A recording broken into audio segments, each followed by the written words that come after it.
सेना का भगोड़ा एलएमजी चुरा कर भगा था और एक जाबाज उत्तर प्रदेश पुलिस के डिप्टी एसपी ने उसे पकड़ा था। मुख्तार अंसारी को एलएमजी बेच दी गई थी, light gun machine. Shailendra Singh ने 2004 में उसे पकड़ा था और पकड़ने के उपरांत आतंकवाद निरोधी अधिनियम 2002 यानी पोटा के तहत मुख्तार अंसारी और अन्य पर अपराध दर्ज किया था। मुलायम सिंह यादव उन दिनों उत्तर प्रदेश के मुख्यमंत्री थे। अकॉर्डिंग टू शैलेंद्र सिंह बताया गया कि हमारे ऊपर लगातार दबाव दिया गया, मुकदमा खत्म करो, मुकदमा वापस ले लो, अगर वापस नहीं लेते हो तो मुख्तार अंसारी का नाम मत लो, मुख्तार अंसारी का नाम निकाल दो। शैलेंद्र सिंह ने ऐसा नहीं किया और अंततः इतना दबाव बना कि उस व्यक्ति ने त्यागपत्र दे दिया। 2 बार त्यागपत्र दे दिया, पहले दिया, उसके बाद दोबारा फिर लिख करके देना पड़ा। यह कहानी है। आज इस कहानी के माध्यम से एक बात मैं आप सभी के सामने प्रस्तुत करना चाहूँगा, आपकी राय भी जानना चाहूँगा और अपनी भी बात बताऊँगा। क्या शैलेंद्र को फिर से नौकरी में योगी सरकार ले सकती है? यदि ले सकती है तो वह कैसे? सुनिए दोस्तों, उसके पहले हमारा अनुरोध आप सभी तक यह है कि यदि हमारे वीडियो अच्छे लगते हो तो मिलियन के करीब पहुंच रहा हूं, आप हमारा channel BBM world Brajbhushan Markande subscribe, like तथा शेयर करते हुए हमारा मनोबल बढ़ाएं। शैलेंद्र सिंह 1991 के पीपीएस अफसर हैं। 1991 यानी देखा जाए तो 20 साल हो गए उनको। 18 साल में कैडर बदल जाता है। अगर सब कुछ ठीक ठाक रहता है तो पीपीएस अफसर हो जाता है आईपीएस, इंडियन पुलिस सर्विस, भारतीय पुलिस सेवा का, प्रदेश पुलिस सेवा का अफसर भारतीय पुलिस सेवा का अफसर हो जाता है, कैडर चेंज हो जाता है। ऐसे ही जो पीसीएस होते हैं, जो प्रदेश प्रशासनिक सेवा के अफसर होते हैं, वो आईएएस हो जाते हैं। कुछ और समय 20 साल 22 साल जो भी लगता होगा। शैलेंद्र के समय के मुझे लग रहा है, मोटा मोटा अंदाजा है कि जितने लोग थे सभी का कैडर लगभग चेंज हो गया होगा, यदि सब कुछ ठीक ठाक उनका रहा होगा, लाल स्याही नहीं लगी होगी तो सभी आईपीएस कैडर सभी को मिल गया होगा।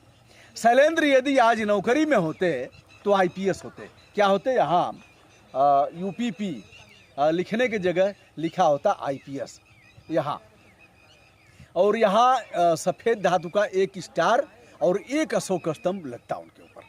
लेकिन नौकरी से उन्होंने त्यागपत्र दे दिया। बाद में वह सामाजिक कार्यकर्ता की हैसियत से कुछ दिनों तक काम किए, बाद में कांग्रेस पार्टी में गए, यहाँ वहाँ कई जगह उन्होंने राजनीतिक पृष्ठभूमि तलाशने का काम किया। चुनाव भी लड़े, चुनाव में हार गए, जैसा कि होता है। हम बताएंगे कैसे कैडर चेंज होता है और कैसे सेवाओं में लिया जा सकता है और शैलेंद्र का अब भविष्य क्या है। तो शैलेंद्र के ऊपर मुकदमा दर्ज होता है डीएम वाराणसी के कार्यालय में घुस करके तोड़फोड़ करने, अराजकता फैलाने और वहाँ कुछ लोगों को मारने पीटने इत्यादि का मुकदमा दर्ज होता है कैंट थाने में। गिरफ्तारी भी हो जाती है लखनऊ से। इनकी गिरफ्तारी करके जेल में डाल दिया जाता है। जो पीपीएस अफसर, युवा अधिकारी मुख्तार के ऊपर अपराध दर्ज करता है पोटा के तहत, उसकी गिरफ्तारी होती है और उसे जेल में डाल दिया जाता है। आरटीआई एक्टिविस्ट भी शैलेंद्र थे, कुछ दिन काम किया, हमारी बातचीत भी 1 2 बार 4 बार हुई, उसके बाद उनका नंबर नहीं रहा, बात आई गई हो गई। शैलेंद्र फिर कहाँ गए, कैसे गए, इस बात का किसी को पता नहीं। उन दिनों सुर्खियों में मामला था। शैलेंद्र काफ़ी हाईलाइट हुए, लगा कि विधानसभा में पहुंचेंगे, कोई टिकट देगा, लेकिन कांग्रेस पार्टी ने टिकट दिया, चुनाव हार गए शैलेंद्र। उसके बाद इधर उधर बेचारे घूमते रहे। घूमने के बाद कोई पृष्ठभूमि, राजनीतिक पृष्ठभूमि ऐसी नहीं हुई जैसा कि तमाम अधिकारियों के साथ होता है। कभी कभी भावना में आकर के त्यागपत्र दे देते हैं, चुनाव लड़ते हैं और परिणाम उसका बहुत खराब होता है। तमाम ऐसे अधिकारियों को मैं जानता हूं। दोस्तों, अब शैलेंद्र के साथ क्या हुआ, जो मुकदमा दर्ज था और वाराणसी मुख्य न्यायिक दंडाधिकारी सीजीएम के यहाँ जो मुकदमा चल रहा था, उसको मुकदमा को प्रदेश सरकार ने वापस ले लिया। इस आशय की जानकारी स्वयं शैलेंद्र सिंह ने दिया और आभार जताया उत्तर प्रदेश के मुख्यमंत्री जी का।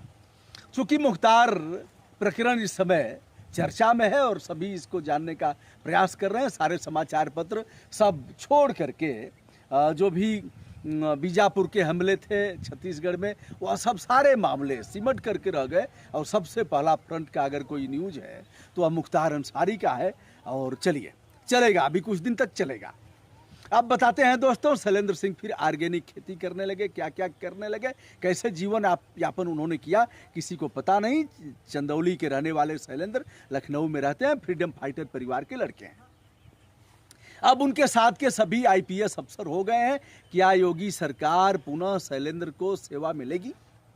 शैलेंद्र ने अपने मन से त्यागपत्र नहीं दिया था, यह त्यागपत्र दिलवाया गया था। यह त्यागपत्र इतना दबाव डाला गया था कि शैलेंद्र झेल नहीं पाए, जैसा कि तमाम अधिकारियों के साथ होता है। कुछ खुदकुशी कर लेते हैं, कुछ हथियार डाल लेते हैं। मायावती के रिज्यूम में एडीजीपी भल्ला ने यह लिख करके दिया कि पूर्ववर्ती सरकार ने पुलिस भर्ती में हमसे गलती कराया है। इतने आईपीएस अफसरों ने लिख करके दे दिया, साहब हमसे गलती कराई गई थी। चलिए, अब वहां की बात छोड़िए। शैलेंद्र क्या सेवा में आ सकते हैं? यदि आ सकते हैं तो उसका रास्ता क्या होगा? यदि आएंगे तो क्या डिप्टी एसपी पर उनको तैनाती दी जाएगी, अथवा एडिशनल एसपी पर, अथवा पुलिस कप्तान के रूप में, या फिर जिस स्तर पर उनके लोग पहुंच गए हैं, उनके साथ वाले वहां। देखिए, अगर यह सच में शैलेंद्र के साथ नाइंसाफी हुई है और एक युवा अफसर के साथ इस तरह से दबाव डाल करके नौकरी से त्यागपत्र दिलवाया गया, देने के लिए विवश किया गया, दर दर की ठोकर खाया। एक गरिमा की नौकरी है, वर्दी की नौकरी, वो भी डिप्टी एसपी होना सामान्य बात नहीं है। कल वो आईपीएस होगा, जैसा कि सब हो गए हैं उनके साथ के। अब क्या योगी सरकार उन्हें आईपीएस कैडर देगी? आप सवाल करेंगे, क्या आईपीएस कैडर दे सकती है सरकार? जी हाँ, बिल्कुल दे सकती है। ऐसे कई मामले हुए हैं, कैडर देने का अधिकार है सरकार को। अब यह है कि यह लिखा जाएगा कि इस मामले को आधार न बनाया जाए। ऐसे मामलों में शैलेंद्र सिंह को आईपीएस कैडर दिया जा सकता है। और मेरा सुनिश्चित मत है कि यदि मुकदमा वापस कराया गया है और उस शैलेंद्र ने, जाबाज अफसर ने ऐसा किया है, सेना के भगोड़े के पास से एलएमजी गिरफ्तार किया है, पोटा के तहत मुकदमा दर्ज कराया है, तो भैया निश्चित ही शैलेंद्र को नौकरी दी जानी चाहिए। और यह नौकरी अब सीधे सीधे, हमारे एक मित्र थे जिन्होंने अभी सेवा में है, आईएएस अफसर हैं, पहले डिप्टी एसपी थे। उनका मानना था कि हमको एसडीएम होना चाहिए, लेकिन एसडीएम सरकार ने नहीं बनाया। मुकदमा लड़ते गए और तब तक फिर आया कि अगर आप डिप्टी एसपी पर ज्वाइन करना चाहते हो तो करो, नहीं तो यह जो नियुक्ति है समाप्त कर दी जाएगी। उनके पिताजी नहीं चाहते थे, कई जगह डीएम रहे हैं, अभी भी डीएम हैं, प्रदेश में ही हैं। मैं कभी अलग से उस विषय पर चर्चा कर दूंगा। तो डिप्टी एसपी रहे और फिर मुकदमा लड़ते लड़ते अंत में मुकदमा जीत गए। और तब तक उनके साथ के लोग जो एसडीएम होते, अब मुकदमा जीत गए तो पीपीएस से पीसीएस कैडर उनको मिल गया। अब मिल गया तो शासन ने कहा चलिए एसडीएम पर ज्वाइन करिए। इन लोगों ने कहा, एक दो लोग जो भी थे, इन लोगों ने कहा कि साहब अब तक हम एडिशनल होते और एडिशनल होते हम अगर रहते तो, और आप हमको फिर एसडीएम का ज्वाइन कराएंगे।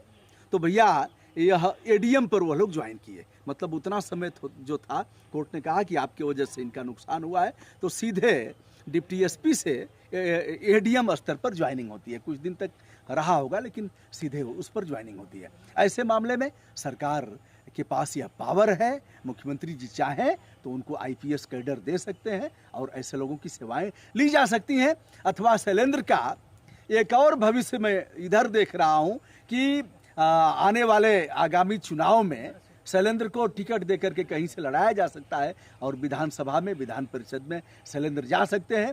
चाहे तो नामित भी करा सकते हैं, अगर उस युवा ने तत्परता से, गर्मजोशी के साथ, साहसपूर्ण पहल करते हुए ऐसा किया है। मैंने शैलेंद्र का इधर वीडियो देखा, काफ़ी बदल गया है, सब बदल जाता है। जो काले काले बाल थे सफ़ेद हो जाएंगे, जो चेहरे पर हुआ था वो सब खत्म हो जाता है। और फिर आदमी सोच लेता है कि क्या था यार, अगर मैं रहा होता, ऐसा निर्णय नहीं लिया होता तो कहाँ से कहाँ होता। ऐसी तमाम परिस्थितियां हैं जो व्यक्ति को समय रहते बुढ़ा कर देती हैं। शैलेंद्र का भविष्य उज्जवल होगा ऐसा मैं सोच रहा हूं और प्रदेश के मुख्यमंत्री जी से अनुरोध कर रहा हूं कि आईपीएस कैडर शैलेंद्र को दिया जाए और ऐसे लोगों की सेवाएं ली जानी चाहिए। दोस्तों, मैं हूं ब्रजभूषण दुबे, यूट्यूब चैनल ब्रजभूषण मार्कंडेय से विनम्रता के साथ जो लोग भी देश विदेश देख रहे हैं हमें, उन्हें विनम्रता के साथ उनका नमस्कार करता हूं, सभी का अभिवादन करता हूं। धन्यवाद।